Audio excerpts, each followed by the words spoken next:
Bien, bien. Amén. Juan también. Bien. Dios los bendiga. Gracias. Igualmente. Parecería que el Señor nos quiere decir muchas cosas, especialmente en el aspecto de que a veces no recibimos todo lo que nosotros quisiéramos, ni tampoco lo que quisiera el Señor que recibiéramos. Parece una cosa. Y hace un tiempo que vengo, como que el Señor me puso en la cabeza, en el corazón, unos textos muy concretos en el sentido, ahí en Juan 14, si ustedes quieren acompañarme. El Señor, en el capítulo 14, versículo 6, dice: Jesús dijo: yo soy el camino y la verdad y la vida, y nadie viene al Padre sino por mí.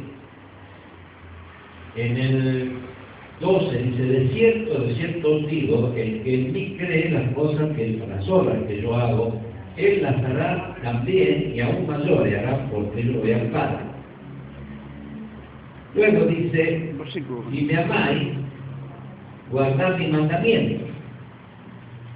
Y en el versículo 21 dice: el que tiene mis mandamientos y los guarda, los mosquitos también venían conmigo, este es el que me ama.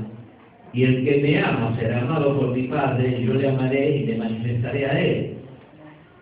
Y en el 23 dice: respondió Jesús y le dijo: el que me ama, mi palabra guardará, y mi Padre le amará, y vendremos a él y haremos morada en él. Quiere decir que hay un montón de textos que aseguran que evidentemente nosotros podemos estar haciendo prácticamente las cosas que hacía el Señor. Pero hay una condición, tiene una condición. Y la condición es si nosotros amamos sus mandamientos. ¿Qué significa?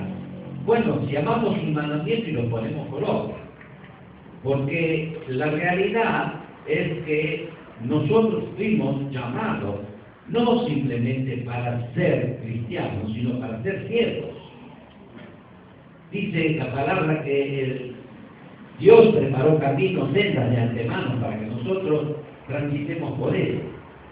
Quiere decir que cuando venimos al Señor, que realmente nos restauramos y llegamos a la comprensión que nos conviene vivir una nueva vida realmente como Dios manda, bueno, en nuestro, ¿cómo se dice? ¿Cómo es? IDN, ADN, bueno, yo me confundo con, como se dice en Estados Unidos, ¿sí?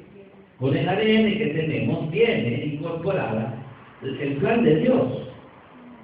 Ahora, el plan de Dios a veces no se cumple como realmente se tiene que cumplir. Pero, ¿qué es lo que impide que realmente se cumpla el plan de Dios en nuestra vida? ¿Cómo nosotros sabemos que tenemos capacidad de hacer tareas a la par o más que lo que el Señor hizo y no pasa? Sí, no sucede. Es como que estamos teniendo a veces un evangelio tan rico, con tanta, ¿cómo se puede decir? Llamémosle recursos espirituales, y no somos capaces de mostrarlo. Aún en nuestra propia vida. No en el aspecto de que uno está haciendo una tarea, porque, bueno, Dios puso la mano en la vida de uno, pero no es uno solo. Cada uno tiene que cumplir un propósito por el cual Dios lo creó. Ahora, ¿dónde está el quid de la cuestión? Bueno, si nosotros nos vamos un poquitito antes del capítulo 14, del 13, hay una cosa muy importante que Jesús habla en el capítulo 13, versículo 24. Dice así: un mandamiento nuevo os doy, que os améis unos a otros como yo os he amado, que también os améis unos a otros. En esto conocerán todos que sois mis discípulos, si tuviereis amor los unos con los otros. Creo que esta es una de las condiciones. Muchas veces nos insertamos dentro de la iglesia y deseamos servir en la iglesia. Hay muchos que quieren servir. Y entiendo que es una buena, dice que aquel que desea obispado, dice Pablo a Timoteo, buenas cosas desea. Pone unas reglas. Pero no voy a las reglas que pone Pablo, no digo que son lógicas, que son buenas, sí son buenas, pero hay algo que es importante que nosotros entendamos. ¿Por qué Pablo también dice, nada hagáis por contienda ni por vanagloria? Creo que equivocamos, por ejemplo, venimos con pensamientos humanos dentro de la iglesia, queriendo ubicarnos de acuerdo a nuestro criterio y no funcionamos de acuerdo al criterio de Dios. A lo que estoy diciendo. A lo que no digo barbaridades, ¿no? No digo barbaridades. Lo que pasa es que a veces no crecemos y no permitimos que nuestro crecimiento sea ejercido por aquel que tiene autoridad sobre nosotros. Y de repente nos ponemos mal, porque vemos que uno se va para arriba y nosotros nos vamos para el costado. Pero hay un punto muy importante que es nuestro testimonio, y lo dice el Señor, nuestro testimonio tiene que ser un mandamiento nuevo, dice el autor, que os améis unos a otros como yo os he amado, que también os améis unos a otros. ¿Por qué? Porque esto por esto conocerán todos que sois mis discípulos, si tuviereis amor los unos para con los otros. Este es un punto. Otro punto me vino a los ojos, y en el versículo 27 del capítulo 14 de Juan, dice, la paz os dejo, mi paz os doy, yo no os la doy como el mundo la da, no se turbe vuestro corazón, y dice algo, ni tenga miedo. Así que, como buen ministrador de liberación, voy a 2 puntos. Falta de amor los unos con los otros, celos y contienda. ¿Y qué es lo otro? Miedo. A veces el contexto humano nuestro va un poco más allá del contexto espiritual. Y entonces elaboramos y vivimos con nuestras propias fuentes, ¿sí?, a las que le damos lugar. Lamentablemente, yo tengo que entrar acá en un sendero que lamentablemente la Iglesia ha vivido en carencia de la administración, y la administración equivale a decir algo así como Jesús decía, en mi nombre echarán fuera demonios, en todas las comisiones, a los 12, a los 70 y a la iglesia. Era sanar a los que vienen a Jesús.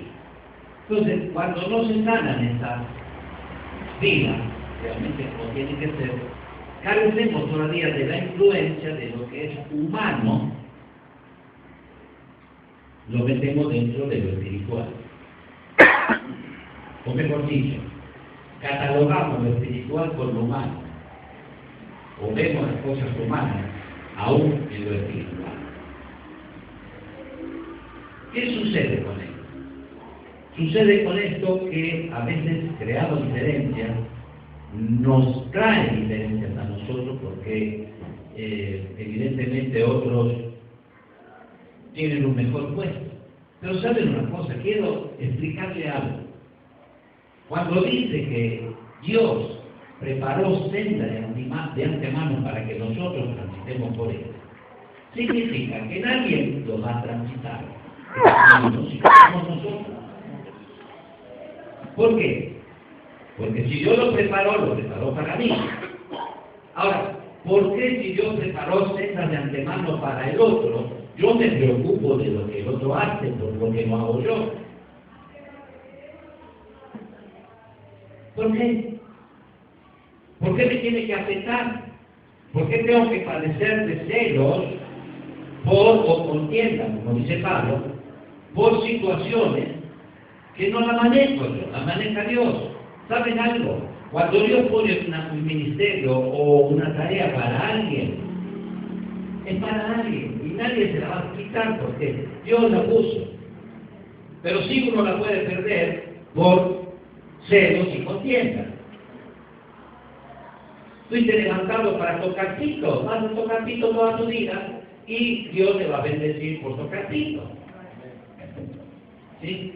Ahora, otro tocará la flauta y otro tocará la guitarra, más no la toco yo, pero quiero decir que cada uno va a hacer una tarea porque Dios la puso. Yo no camino porque soy Pablo. No camino porque Dios preparó el camino para que transite por él. Jamás en mi vida pasó por mi mente que yo iba a estar con un micrófono en la mano predicando o enseñando. Jamás. Pero al Señor le plugo, como se dice así, le agradó que yo lo pueda hacer. Ahora, yo tengo celo de mi posición, sí, pero sabe que de lo que enseño, y tristemente otros hacen, por hacerlo, lo hacen mal. Eso sí me hace daño. Pero no dudo de lo mío, porque nadie me lo va a sacar, me lo dio el Señor. Me puso el Señor. Y así es para tu vida. Así es para tu vida. Ahora, no tengas miedo. Tener miedo, ¿qué significa? Cualquier cosa que te vas a enfrentar. Porque nosotros tenemos la paz que nos da el Señor. Y a veces no tenemos la paz porque no la disfrutamos. No la disfrutamos porque caminamos al revés de lo que el Señor quiere. ¿Sí? No podemos tener paz y el Señor nos dice, hace esto y hago otra cosa. Entonces ahí tienen la dificultad. Pero la promesa del Señor, estas dos cosas son promesas, mejor dicho.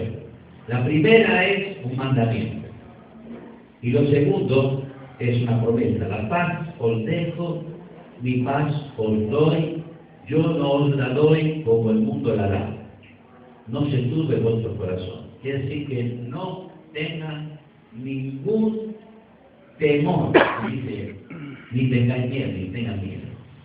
Porque cuando nosotros permitimos que el enemigo entre una de las puertas mayores que tiene la gente para que el enemigo le estorbe, es tener miedo.